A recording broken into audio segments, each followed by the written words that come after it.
हे पिता परमेश्वर, हम धन्यवाद देते हैं इस समय के लिए प्रभु। हम धन्यवाद देते हैं प्रभु, तू हमारी अगुवाई कर प्रभु। जो भी हम बोल रहे हैं और जो भी हम सीखने वाले हैं प्रभु, तेरे पवित्र आत्मा से आए प्रभु। यीशु के नाम में हम प्रार्थना करते हैं, आमीन।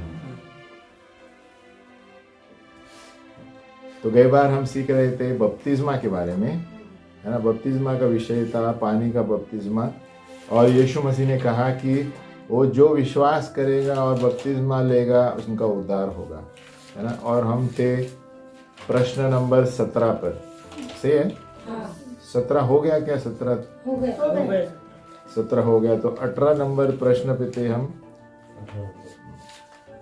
वो फिलिपी जो सूबेदार था, कैदी, है ना, जेल का, और उसके परिवार ने पौलुस का संदेश सुनने के बाद क्या किया? जो फिलिपियो के जेल में जो सूबेदार था और उसके परिवार ने पौलुस के संदेश सुनने के बाद क्या किया? क्योंकि पौलुस जेल में थे और जेल में भी वो संदेश देते थे प्रभु का। हालेलुया। तो जहां पर भी हम जाएंगे प्रभु का संदेश देना है। पौलुस ये नहीं देखता था मैं जेल में हूँ अभी क्या करूँ, है ना। हमारे जीवन में भी ऐसे स्थितियां आएगी, लेकिन जहां पर भी जाएंगे हमें समाचार देना है ना। आज ही मैं पास्टर को बोल रहा था, आज मैं बस में आ रहा था, वो कंडक्टर, लेडी कंडक्टर थी, प्रभु ने मुझे उसके लिए वचन दिया। मैंने सीधे जाके वचन बोला, खुश हो गई, है ना। तो कभी कभी लोगों को ये अंदर कुछ चाहिए, है ना। लोगों का जीवन निराश है, तो मैंने उसे बताया, मराठी थी वो, लेकिन खुश हो गई। हालेलुया। तो यहाँ पर पौलुस जेल में था और जेल में उन्होंने संदेश दिया, तो वो जेलर खुश हो गया और उसके परिवार ने। तो उन्होंने क्या किया? प्रेरित का 16, 29 से 33। प्रेरित का 16, 29 से 33। प्रेरितों के काम 16, 29 से 33। आप खाली वचन लिखिए, मैं पढ़ता हूं।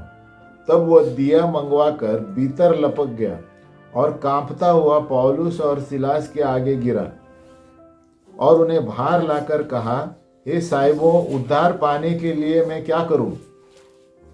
उन्होंने कहा, प्रभु यीशु मसीह पर विश्वास कर तो तू और तेरा घराना उद्धार पाएगा। और उन्होंने उसको और उसके सारे घर के लोगों को प्रभु का वचन सुनाया। और रात को उसी घड़ी उसने उन्हें ले जाकर उनके घाव धोए और उसने अपने सब लोगों समेत तुरंत बपतिस्मा लिया। हमें तो देखो, ये जेलर और उसका परिवार जब पौलुस संदेश दे रहा था, वो स्पर्श हो गए। उन्होंने बोलते अभी हमें क्या करना चाहिए? यानी जब परमेश्वर का वचन आता है ना, खुद ब खुद लोगों को चुभता है अंदर कि मुझे पश्चाताप करना है। उन्होंने कहा क्या, है ना। और उन्होंने उसको और उसके सारे घर के लोगों को प्रभु का वचन सुनाया, तो घर में बुलाया उसने, है? तो इस तरह उन्होंने सबने बपतिस्मा लिया। आमीन। प्रश्न नंबर 19। एफिसियों के जो शिष्य थे, एफिसियों में जब प्रभु के शिष्य थे, उन्होंने पौलुस के संदेश सुनने के बाद क्या किया? एफिसियों में भी पौलुस संदेश सुना रहा था। पौलुस सब जगह घूमता था संदेश देने के लिए, तो वहां पर भी उनके शिष्य उनका पीछा कर रहे थे। संदेश सुनने के बाद उन्होंने क्या किया? प्रेरित का 19, 4 से 5। प्रेरित का 19, 4 से 5। एफिसियों में उनके शिष्यों ने पौलुस का संदेश सुना और उन्होंने क्या किया? तो देखो, परमेश्वर का वचन, है ना, लोगों को स्पर्श करता है और उसके बाद वो लोग निर्णय लेते हैं। देखो, पौलुस ने कहा, यूहन्ना ने यह कहकर मन फिराव का बपतिस्मा दिया कि जो मेरे बाद आने वाला है उस पर, अर्थात यीशु पर विश्वास करना। यह सुनकर उन्होंने प्रभु यीशु के नाम का बपतिस्मा लिया। आमीन। क्योंकि यूहन्ना जो आया था वो पानी से बपतिस्मा दे रहा था, लेकिन वो क्या, मेरे बाद जो आने वाला है वो पवित्र आत्मा और अंगार से देने वाला है। तो अभी हम जो बपतिस्मा लेते हैं, पवित्र आत्मा और अंगार का बपतिस्मा है, जो कभी बाहर नहीं जाएगा, अंदर ही रहेगा। आमीन। तो देखो, इस शिष्यों ने भी उनके पीछा संदेश सुनने के बाद वो भी उत्तेजित हो गए। तो परमेश्वर का जो वचन है, ये जो वचन है, ये सिर्फ स्टोरी बुक नहीं है, इसमें सामर्थ है। तो जब संदेश देते हैं, लोगों को स्पर्श होता है और लोगों को चुभता है। कोई पाप में है तो पश्चाताप करते हैं, और इसलिए जब पूछते हैं अभी मुझे क्या करना चाहिए, है ना। बहुत से लोग कलीसिया में भी आते हैं ऐसे, बोलते पास्टर अभी क्या करूं, मैंने ऐसे ऐसे किया, ऐसे ऐसे किया, पश्चाताप करो, बपतिस्मा लो। आमीन। अब प्रश्न नंबर 20, कौन से दो अनुभवों के द्वारा विश्वासी लोग यीशु का पीछा करते हैं? कौन से दो अनुभवों के द्वारा कि विश्वासी लोग यीशु का पीछा करते हैं बपतिस्मा लेने के बाद? कौन से दो अनुभव है जो विश्वासी लोग यीशु का पीछा करते हैं? रोमियो 6:4, रोमियो 6:4 और कुलुस्सियों 2:12। कौन से दो अनुभव है जिसके द्वारा विश्वासियों प्रभु यीशु का पीछा करते हैं जब बपतिस्मा लेते हैं? रोमियो 6:4, कुलुस्सियों 2:12। रोमियो 6:4, सो उस मृत्यु का बपतिस्मा पाने से हम उसके साथ गाड़े गए, ताकि जैसे मसीह पिता की महिमा के द्वारा मरे हुओं में से जिलाया गया, वैसे ही हम भी नए जीवन की सी चाल चलेंगे। आमीन। तो पहला अनुभव क्या है? सो उस मृत्यु का बपतिस्मा पाने से हम उसके साथ गाड़े गए, यह हमारा अनुभव है, ताकि जैसे मसीह पिता की महिमा के द्वारा मरे हुओं में से जिलाया, हम भी नए जीवन में जिलाए जाएंगे। आमीन। दूसरा अनुभव कुलुस्सियों 2:12, और उसी के साथ बपतिस्मा में गाड़े गए और उसी में परमेश्वर की शक्ति पर विश्वास करके जिसने उसको मरे हुओं में से जिलाया, उसके साथ जी भी उठे। तो दोनों जगह क्या दिया है? जो यीशु के साथ हुआ हमारे साथ हुआ है। आमीन। उसके साथ हम भी गाड़े गए हैं, उसके साथ हम भी जी उठेंगे। आमीन। सो दो अनुभव क्या है? कौन से दो अनुभव से बपतिस्मा लेने के बाद विश्वासी पीछा करते हैं कि हम उसके साथ गाड़े गए, उसके साथ फिर से जी उठेंगे? हालेलुया। 21वां प्रश्न, बपतिस्मा लेने के बाद पौलुस कहता है कि विश्वासी लोग कैसा जीवन जीना चाहिए। बपतिस्मा लेने के बाद पौलुस कहता है कि किस तरह का जीवन जीना चाहिए विश्वासी को। रोमियो 6:4 उसी पर है, देखो। सो उस मृत्यु का बपतिस्मा पाने से हम उसके साथ गाड़े गए, ताकि जैसे मसीह पिता की महिमा के द्वारा मरे हुओं में से जिलाया गया, वैसे ही हम भी नए जीवन की सी चाल चले। तो हमें भी नया जीवन मिला है, उस तरह का जीवन जीना है, नए जीवन का चाल। हमें तो जिस तरह यीशु गाड़ा गया और उसको ऊपर लिया गया, हम भी गाड़े गए हैं और उसकी तरह चाल चलना चाहिए। हमें तो हम भी नए जीवन की सी चाल चले। बोलो नए जीवन की चाल। हाँ, उसकी महिमा के द्वारा। तो जो भी यीशु के साथ हुआ हमारे साथ होने वाला है, लेकिन हमारे अंदर वो विश्वास होना चाहिए। यीशु को गाड़ा गया, हम भी उसके साथ गाड़े गए हैं। कौन सी चीज़ों में? हमारे सारे रीति रिवाज, गलत आराधना, क्योंकि प्रभु कहता है हमारा शरीर पवित्र आत्मा का मंदिर है। और जैसे यीशु को उठा लिया गया, हमें भी नए जीवन में उठा ले जाएंगे। हमें हमारा भी शरीर अलग होगा, उसके बारे में हम आगे पढ़ेंगे बाद में। तो एक विश्वासी लोग कैसा जीवन जीना चाहिए? बपतिस्मा नए जीवन की चाल जैसे यीशु मसीह जीता था आत्मा में। आमीन। 22वां प्रश्न, क्या अलग अलग जाति वाले जो बपतिस्मा लेते हैं उसमें कोई फर्क है? क्या अलग अलग जाति वाले सभी लोग बपतिस्मा लेते हैं तो में उसमें कोई फर्क है क्या? गलातियों 3:26, क्या कोई फर्क होने वाला है कि अलग अलग जाति वालों लोगों ने बपतिस्मा लिया? गलातियों 3:26, क्योंकि तुम सब उस विश्वास करने के द्वारा जो मसीह यीशु पर है परमेश्वर की संतान हो। आमीन। तो हम यीशु पर विश्वास करने से परमेश्वर की संतान बनते हैं। तो कोई भी जाति का हो, बोलो कोई भी जाति का यीशु का संतान बनता है जो प्रभु यीशु पर विश्वास करते हैं। आमीन। फिर 27 देखो, और तुम में से जितनों ने मसीह में बपतिस्मा लिया है उन्होंने मसीह को पहन लिया है। हालेलुया। 28, अब न कोई यहूदी रहा न यूनानी, न कोई दास न स्वतंत्र, न कोई नर न कोई नारी, क्योंकि तुम सब मसीह यीशु में एक हो। आमीन। तो कोई भी जाति का हो, कोई भी भेदभाव, कोई भी किधर से भी आया हो, जो यीशु में यीशु को विश्वास करते हैं और यीशु का बच्चा बन जाता है, वो कोई भी जात, प्रभु यीशु सारी जातियों के लिए आया। बोलो सारी जातियों के लिए। सारी जातियों के लिए। और ऋग्वेदा में दिया गया है कि एक ही व्यक्ति है जो लकड़ी पर सूली पर चढ़ा गया, है ना। अब ऋग्वेदा बराबर से पढ़ेंगे तो आप उसमें भी दिया है, एक लकड़ी पर, अलग संस्कृत में है कि एक लकड़ी पर उसे चढ़ाया जाएगा और ये सारे संसार के लिए वो लहू बहाएगा, है ना। तो सभी प्रांतों में दिया गया है, लेकिन लोग पढ़ते नहीं है ध्यान से, है ना। तो क्या मतलब है, सारी जातियों के लिए यीशु मसीह मरा। बोलो सारे जाति, कोई एक जाति के लिए नहीं। वो मेरे लिए भी मरा, आपके लिए भी मरा, सबके लिए मरा। आमीन। तो कोई फर्क नहीं आप कहाँ से आ रहे हैं, कहाँ जा रहे हैं, कौन से घर में रह रहे हैं, जो यीशु में है सभी एक है। आमीन। और यीशु हमारा मुख्य है ना। कितनी बड़ी बात है ना। नहीं तो बहुत सारे देश में हम देखते हैं ये काला है, ये गोरा है ना, झगड़ा होता है, अभी भी है चालू। तो क्यों?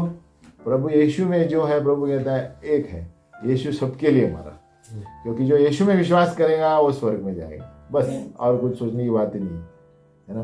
बाकी ये जात, पति पत्नी, बच्चा, ये सब खाली इस धरती पर है। मरने के बाद सबको अलग अलग जांचा जाएगा। आमीन।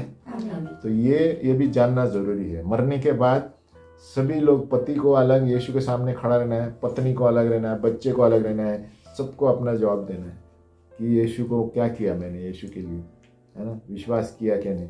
और उस वक्त यीशु मसीह बोलेगा आपके सामने मैंने ये आदमी को भेजा, आपने क्या किया। अगर जो व्यक्ति विश्वास नहीं करता है तो प्रभु यीशु बोलेगा इतने लोगों का रिकॉर्ड है, आपके पास जितने लोग आए थे आपने क्या किया, उनको मजाक किया, है ना। ये सब जवाब देना पड़ेगा। हालेलुया। तो प्रभु कोई भी जाति का भेदभाव नहीं, जो यीशु में विश्वास करते हैं वो आनंद जीवन पाते हैं। आमीन। 23 नंबर का प्रश्न अभी हम देखेंगे। 2 चित्र है पानी के बपतिस्मा जो पुराने नियम में है और वही नए नियम में दिए हैं। वो कौन से 2 हैं? 2 पिक्चर है, 2 चित्र है पानी का बपतिस्मा जो पुराने नियम में दिया है और जो नए नियम में उसका वर्णन किया है। 1 कोरिन्थियों 10 1 और 2। 1 कोरिन्थियों 10 1 और 2 ये नए नियम में दिया है और वही पुराने नियम में किधर है हम देखेंगे। पहले देखेंगे नए नियम में। नए नियम में कहाँ दिया है यही बपतिस्मा का पानी का। 1 कोरिन्थियों 10 1 और 2। 1 कोरिन्थियों 10 1 2 कहता है, हे भाइयों, मैं नहीं चाहता कि तुम इस बात से अज्ञान रहो कि हमारे सब बाप दादे बादल के नीचे थे और सब के सब समुद्र के बीच से पार हो गए। देखो ये पानी का दर्शन है, ये सब पुराने से लिए हम पढ़ेंगे उसमें। 1 कोरिन्थियों 10 1 और 2। और सब ने बादल में और समुद्र में मूसा का बपतिस्मा लिया। हालेलुया। तो ये एक तरीका का, अभी उसी को हम पुराने में दिया गया है, वो नए में लिया है। पुराने नियम में कहा है निर्गमन 14 का 21। तो दोनों चित्र पानी का बपतिस्मा का है, जो पुराने नियम में भी चिन्ह के रूप में बताता है और नए नियम में दिया है। अभी हम पुराने नियम में देखेंगे निर्गमन 14 21 22। निर्गमन का 14 21 22 वही पानी के बपतिस्मा के बारे में। और मूसा ने अपना हाथ समुद्र के ऊपर बढ़ाया और यहोवा ने रात भर प्रचंड पूर्वाई हवा चलाई और समुद्र को 2 भाग करके जल ऐसा हटा दिया जिससे कि उसके बीच सूखी भूमि हो गई। ये सब लोगों को पता है। 22। तब इजरायली समुद्र के बीच स्थल ही स्थल पर होकर चले और जल उनकी दाहिनी और बाईं ओर दीवार का काम देता था। यानी ये पुराने नियम में एक चिन्ह बताया, जल के द्वारा बच गए वो लोग, यानी जल के बीच में से सूखा रास्ता।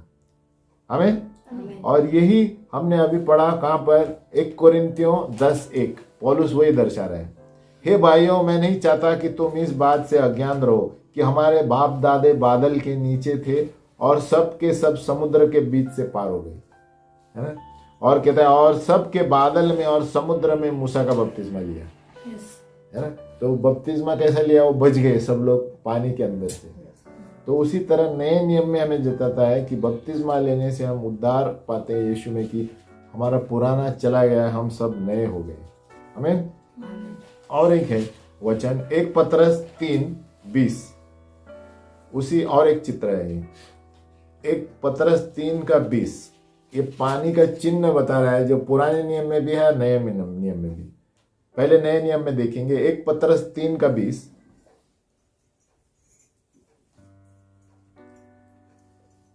जिन्होंने उस बीते समय में आज्ञा न मानी, जब परमेश्वर नूह के दिनों में धीरज धर कर ठहरा रहा, और वह जहाज बना रहा था, जिसमें बैठकर थोड़े लोग अर्थात 8 प्राणी पानी के द्वारा बच गए, है ना। ये भी एक बपतिस्मा, नूह का ही परिवार बच गया, है ना। और उसी पानी का दृष्टांत भी अर्थात बपतिस्मा यीशु मसीह के जी उठने के द्वारा अब तुम्हें बचाता है। आमीन। उससे शरीर के मैल को दूर करने का अर्थ नहीं है, परंतु शुद्ध विवेक से परमेश्वर के वश में हो जाने का अर्थ है। हालेलुया। तो 1 पतरस 3:20 में यह दिया गया है कि पुराने नियम में क्या किया है। नूह का उदाहरण दिया है कि 8 प्राणी एक परिवार जल में बच गए जब नूह ने क्या बनाया, नाव बनाया, है ना, जिसके द्वारा, और उसी पानी का दृष्टांत भी अर्थात बपतिस्मा यीशु मसीह के जी उठने के द्वारा अब तुम्हें बचाता है। आमीन। तो वही अभी हम यीशु मसीह का बपतिस्मा और इसमें वो लोग तुलना कर रहे हैं, और उसी को उत्पत्ति 6 और 7 में भी दिया है। आप घर में पढ़ सकते हैं, वो पूरा अध्याय में पानी के बारे में बताया है, नूह के बारे में सब लोग जानते हैं। तो ये नूह का बपतिस्मा और ये नए नियम में पतरस बताता है, और निर्गमन का 14 पानी से लोगों को बचाया, और कोरिन्थियों में पौलुस कहता है उसी बादल से हम बच गए। तो ये एक, आप बाइबल डे हर रोज पढ़ेंगे ना तो आपको पता चलेगा ये प्रभु पहले से बता रहा है क्या होने वाला है ना। ध्यान से पढ़ेंगे बाइबल कि पानी में यहाँ पर मूसा ने बचाया, यहाँ पर यीशु मसीह ने बचाया, लेकिन यीशु मसीह ने जो विश्वास करता है उनको बचाया। उस वक्त शारीरिक रूप से मूसा ने बचाया। आमीन। तो अभी हमारा बपतिस्मा यहाँ का होता है ना। हम खाली चिन्ह के रूप में पानी में डूबते हैं, लेकिन असली में हमारा अंदर बदलता है। हालेलुया।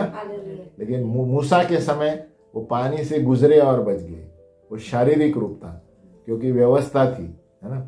लेकिन यीशु मसीह हमारे अंदर जीता है। बोलो अंदर। तो हम पानी में जब डुबकी मारते हैं तो हम ये बोलते हैं, बाहर निकलते हैं तो हम नया जीवन पाते हैं। हमें उसका ये चिन्ह है बपतिस्मा का कि पुराना चला गया है, सारी चीजें नई हो गई है। हालेलुया। तो अंत में ये पार्ट नंबर कौन सा था हमारा, 9 का अंत है। वापिस एक बार पार्ट का वचन लेंगे, रोमियो 6:4 इसका पार्ट का था, रोमियो 6:4। हर पार्ट में हम शुरुआत और अंत में मनन करेंगे उसको। हाँ, आप घर में भी पढ़ते समय उसको मेरे वीडियो रिकॉर्ड आप देख सकते हैं, और उसमें आप वापस रोमियो 6:4 क्या कहता है। सो उस मृत्यु का बपतिस्मा पाने से हम उसके साथ गाड़े गए। किसके साथ? यीशु के साथ, है ना, ताकि जैसे मसीह पिता की महिमा के द्वारा मरे हुओं में से जिलाया गया, वैसे ही हम भी नए जीवन किसी चाल चले। हमें तो जिस तरह यीशु को जिलाया गया, हमें भी ऐसा चाल चलना चाहिए जो यीशु का है, ताकि हम भी उसके तरी जी उठेंगे। हमें सब सो नहीं रहे ना कोई। हालेलुया। हाथ ऊपर करो, बोलो मैं जीवित हूँ, मैं सोने गया हूँ। हालेलुया। मराठी में क्या बोलते हैं? झोपलं नाही, मी जागा आहे। बोला मी जागा आहे, झोपी गेलेला जागा झाला। हालेलुया। तो रोमियो 4 क्या बताता है हमें, इसीलिए ये बाइबल स्टडी में क्या अच्छा है, हमें फिर से वो पार्ट में जाने का, प्रश्न देखना है, फिर से मनन करना है। सो उस मृत्यु का बपतिस्मा पाने से हम उसके साथ गाड़े गए और उसके साथ जिलाए भी जाएंगे। इसी के लिए उसकी सी चाल चलो। किसकी सी चाल? यीशु की तरह। तो यीशु जिस तरह गाड़ा गया, अगर जो उसकी तरह हम जीवन जिएंगे, उसी तरह हमें भी ऊपर उठा लिया जाएगा। हमें फर्क इतना है कि हम उसकी तरह जीना चाहिए। हाँ, इसकी तरह नहीं जिएंगे तो नहीं होगा, तो खाली हम गाड़े जाएंगे और उधर ही रहेंगे। हमें लेकिन इसी तरह जिएंगे तो फिर से ऊपर जाएंगे। हमें इसलिए वचन में दिया है कि अपने बपतिस्मा, अपने उद्धार को कांपते हुए संभाल के रखो। बोलो कांपते हुए। मराठी में क्या बोलते हैं कांपने को? थरथरून सांभाळून ठेवा। काय सांभाळून ठेवायचं आहे? उद्धार, मराठी में उद्धारच आहे ते एका वेळेचा तारणहार सांभाळून ठेवा। कशाने? थरथरून। कारण लोकांना काय वाटतं की एकदा मी झालं उद्धार पालन झालं माझं तिकीट, ऐसा नहीं है ना। ये परमेश्वर का उद्धार पाना फिर वैसा जीवन जीना है। साफ जीवन जिएगा तो ही टिकट आपका कंफर्म हो जाएगा। हमें नहीं तो आपका टिकट आरएसी में रहेगा। हालेलुया। तो अभी हम चलेंगे पाठ नंबर 10, पाठशाला नंबर 10। टोटल 13 पाठशाला है। अगली बार हम पूरा कंप्लीट करेंगे हो। तो ये सारे नींव है बाइबल के। उसके बाद हम अगली पाठशाला देखेंगे पुस्तकों में से पढ़ के, है ना। तो स्टडी नंबर 10वां पाठशाला है गवाही देना और आत्माओं को जीतना। बोलो गवाही और आत्माओं को जीतना। इसका मतलब क्या है? हमें कि हम कैसे गवाही बन सकते हैं और आत्माओं को जीतना है ना। अब उसका परिचय ऐसा है कि यीशु मसीह के क्रूस पे मरण के वजह से परमेश्वर ने उद्धार हमें संभव किया है सारी जातियों के लिए। बोलो सारी जातियों के लिए। तो यीशु मसीह के क्रूस पर जाने की वजह से सारे जातियों को, हमें, तुम्हें, आप सब लोगों को उद्धार संभव हुआ है। हमें अगर जो यीशु मसीह क्रूस पर नहीं जाता तो किसी को उद्धार नहीं मिलता, है ना। इसलिए यीशु मसीह कहता है मेरे सिवाय होकर स्वर्ग में कोई नहीं जा सकता। बोलो स्वर्ग में कोई नहीं जा सकता। स्वर्ग में कोई नहीं जा सकता। ये कितना बड़ा वाक्य है। मैं बार बार बोलता रहता हूँ ये कि मेरे सिवाय, यीशु मसीह साफ कहता है, चैलेंज करता है। कोई पुस्तक में ऐसा चैलेंज नहीं करता है, चुनौती बोलते हैं मेरे सिवाय होकर परमेश्वर के पास कोई नहीं जा सकता, है ना। यूहन्ना में दिया बोलते हैं मैं ही स्वर्ग का द्वार हूँ, है ना। लोग पढ़ते हैं लेकिन ध्यान में नहीं जाता है उसका मतलब क्या है। उसका मतलब ये है कि और कोई आदमी इस धरती में या आकाश में किधर में किसके द्वारा आप बच नहीं सकते। कोई भी मोक्ष नहीं पा सकता है सिवाय यीशु मसीह के। हालेलुया। किसके वजह से? यीशु मसीह के नाम से। क्योंकि यीशु मसीह स्वयं बोलता है कि मैं ही स्वर्ग का द्वार हूं। बोलो दरवाजा। तो अगर जो यीशु मसीह ने दरवाजा नहीं खोला आप मोक्ष नहीं पा सकते।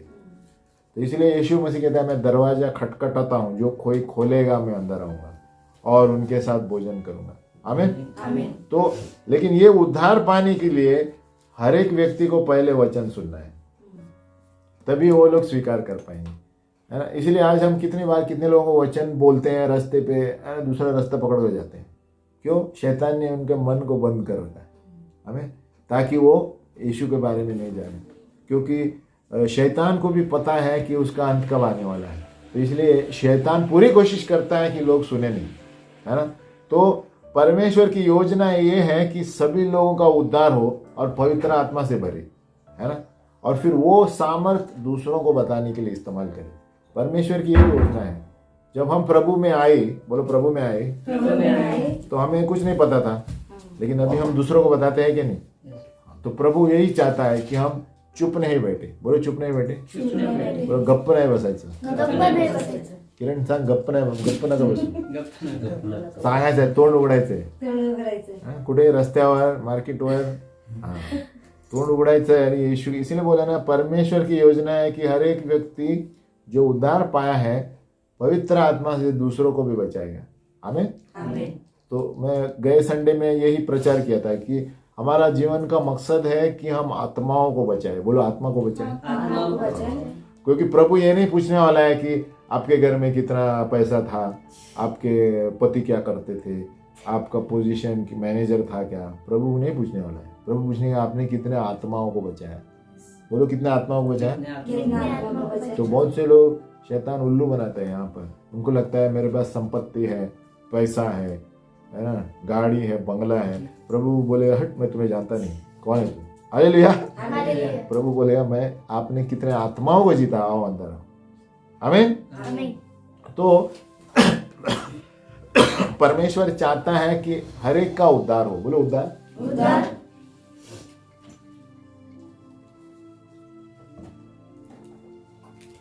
और वो पवित्र आत्मा से भर के दूसरों को गवाही दी।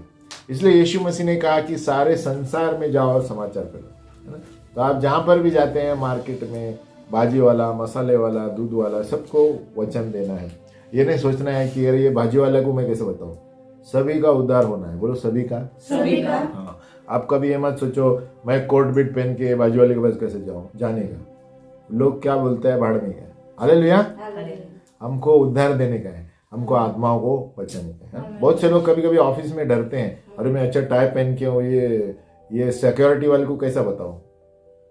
प्रभु बोला है सबको बताने का। हमें वो आप बाजू वाला क्या बोलते देखने का नहीं। हमें तो सूट में हो या पैजामा में हो, प्रचार करना है। हालेलुया। तो हमें शर्मिंदा सिर्फ एक व्यक्ति से डरना है, यीशु मसीह से। हमें तो इस तरह जो है सारे क्रिस्ती लोग साथ में काम करके प्रभु यीशु के बाट जो सकते हैं आने से पहले। यीशु चाहता है कि लोग जाने यीशु के बारे में सारे संसार में, तभी वो वापस आने वाला है। वो कहता है कि सारे संसार में समाचार फैलेगा मत्ती में, और फिर उसका आना होगा। हमें तो जो भी विश्वास योग्य बन के प्रभु की गवाही देता है उनको इनाम दिया जाएगा। बाजू वाले बोले इनाम दिए जाएंगे, है ना। प्रभु यीशु मसीह खुद इनाम देगा कि शाबाश मेरा काम तुमने किया, और उनको आनंद मिलेगा। और पता है स्वर्ग में जब हम जाएंगे, जिनको हमने स्वार्था बोलते हैं, मराठी में क्या बोलते हैं, दिया है ना, वो हमको मिलेंगे ऊपर। हालेलुया। और यीशु मसीह बोलेगा देखो इनको आपने दिया, ये सब बच गए आपके वजह से। हमें हाँ, ऐसा सब रिकॉर्ड है स्वर्ग में, आपका फाइल है। बोलो आपका फाइल बना है। जिसको भी आपने स्वार्था दिया है ऊपर मिलेंगे, बोले देखो आपके वजह से मैं आनंदित हूँ। हालेलुया। और जो विश्वास योग्य नहीं है ना, वो परमेश्वर को उत्तर देना पड़ेगा कि आपको मौका दिया, आपने बताया नहीं इसको समाचार, है ना। जिन्होंने आपने गवाही नहीं दिया, क्यों, अरे मैं डर गया। नहीं, आपको उत्तर देना, यानी आप नरक में नहीं जाएंगे, लेकिन आपका इनाम कम हो जाएगा। हालेलुया। जो यीशु को स्वीकारता है वो उद्धार पाता है, लेकिन एक विश्वासी का इनाम ऊपर नीचे हो सकता है। कितने आत्माओं को जीता नहीं बताया, है ना। मैं डर गया नहीं बताया। सभी लोग कुछ ना कुछ शरीर में कमजोर है। तो हमारा इनाम एक चीज है, उद्धार एक चीज है। उद्धार जो यीशु मसीह में विश्वास करते हैं सभी स्वर्ग में जाएंगे, लेकिन स्वर्ग में भी लेवल है, पद है। बोलो पद। हाँ, आप जितना आत्माओं को जीतेगा उतना पोजीशन स्वर्ग में रहेगा आपका। हमें तो बड़े बड़े जो भक्त है आजकल, कोई ऊंचे दर्जे पर है स्वर्ग में, कोई नीचे है, कोई वहां पर भी सिखा रहे हैं, कोई यहाँ नीचे सिखा रहे हैं। हमें तो आपका ट्यूबलाइट कितना है उसका हिसाब से, है ना। ट्यूबलाइट का वाट कितना आता है, बल्ब 30 वाट, 20 वाट, 40 वाट, 50 वाट का बल्ब आता है ना। तो उसी तरह हम लोग हैं, 40 वाट पे रहेगा तो 40 वाट पे स्वर्ग में रहेंगे आप। हालेलुया। फिर वहां पे वापस सीखना पड़ेगा। आप 100 वाट पे यहाँ चल रहे हैं तो वहां भी 100 वाट पे ऊपर। हालेलुया। तो जिस तरह हमने विश्वास योग्य बन के गवाही दिया है, उसी तरह प्रभु आपको इनाम देगा। हमें और उसका मनन करने का वचन है प्रेरित 1:8, गवाही और आत्माओं को जीतना। प्रेरित 1:8, प्रेरित 1:8 क्या कहता है, परंतु जब पवित्र आत्मा तुम पर आएगा तब तुम सामर्थ पाओगे, और यरूशलेम और सारे यहूदिया और समरिया में और पृथ्वी की चोर तक मेरे गवाह होगे। हमें तो कभी जब पवित्र आत्मा आएगा। पवित्र आत्मा कब आता है, जब हम यीशु मसीह को स्वीकार करते हैं। हमें जब पवित्र आत्मा तुम पर आएगा तब तुम सामर्थ पाओगे, और यरूशलेम और सारे यहूदिया और समरिया में और पृथ्वी की छोर तक मेरे गवाह रहोगे। हालेलुया। इसका मतलब हम सब जगह जाके हम गवाहे रहेंगे। हमें हम कभी इस देश में रहेंगे, कभी दूसरा देश में भी रहेंगे। उसका मतलब है यरूशलेम यानी घर में, घर का परिवार, और यहूदिया समरिया यानी गांव के बाहर, है ना। हम बाहर में जाके प्रभु का समाचार जारी रखना है। बोलता है मौसम हो या ना हो प्रभु का समाचार दो। बाजू वाले को बोलो मौसम हो या ना हो प्रभु का समाचार दो। हमें मौसम नहीं देखना चाहिए, बारिश गिर रहा है, देव क्या समाचार है। बारिश हो, धूप हो, ठंडी हो, प्रभु का सुवार्ता सुनाना है। हालेलुया। पहला नंबर प्रश्न है इसका।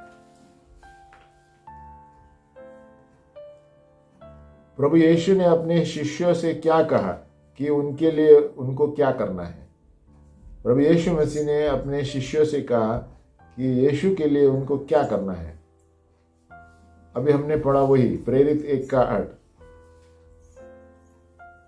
प्रभु यीशु ने अपने शिष्यों से क्या कहा? परंतु जब पवित्र आत्मा तुम पर आएगा तब तुम सामर्थ पाओगे और यरूशलेम, यहूदिया, समारिया, पृथ्वी की छोर तक मेरे गवाह होंगे। हालेलुया। तो हम गवाह होंगे, है ना। यीशु ने कहा जब तुम पवित्र आत्मा उद्धार पाओगे तो मेरे गवाही बनकर ठहरोगे। अब बाजू वाले पूछो, क्या आप यीशु के गवाही हैं? क्या आप यीशु की गवाही देते हो? हालेलुया। नंबर दूसरा प्रश्न, जो यीशु के गवाही हैं वो कितने दूर तक यीशु ने कहा जा सकते हैं? यीशु के जो गवाही होंगे वो कितने दूर तक जा सकते हैं? ये भी प्रेरित 1:8 है। क्या पढ़ा हमने? बोलते हैं तुम यरूशलेम, यहूदिया, समारिया और पृथ्वी की छोर तक मेरे गवाह होंगे। हालेलुया। पृथ्वी की छोर यानी एंड तक। आमीन। सारे पृथ्वी के एंड तक गवाही देना है। आप अमेरिका में होंगे या अफ्रीका में होंगे या समुद्र के नाव में होंगे, किधर भी गवाही देते रहना है। हालेलुया। तीसरा प्रश्न,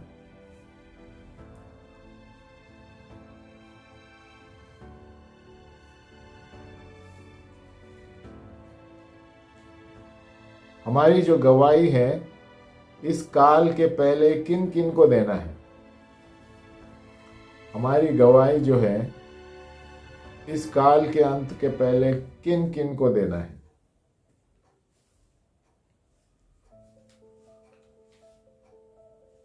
मत्ती 24:14। हमारी यीशु की गवाही ये अंत काल के अंत के पहले किन किन को देना है?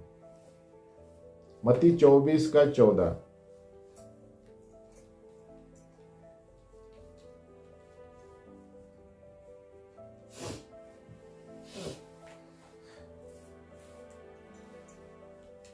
और राज्य का यह सुसमाचार सारे जगत में प्रचार किया जाएगा। कहां पर?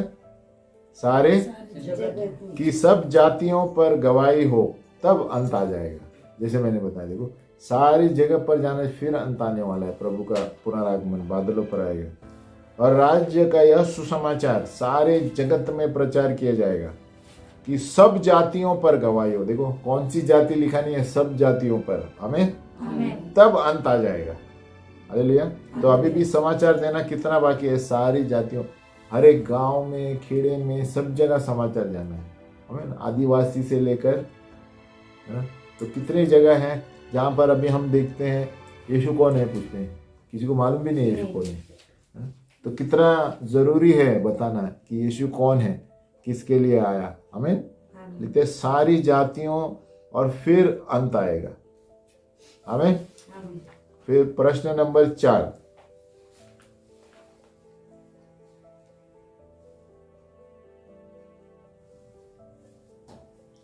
कौन सी 3 चीजों के लिए पतरस ने उनके शिष्यों से कहा कि वे लोग गवाही होंगे?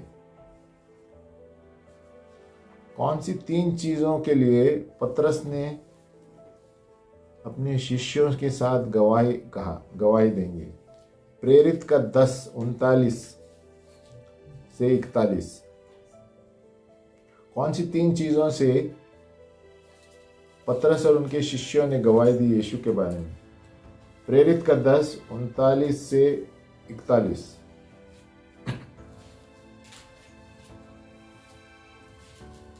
प्रेरित 10।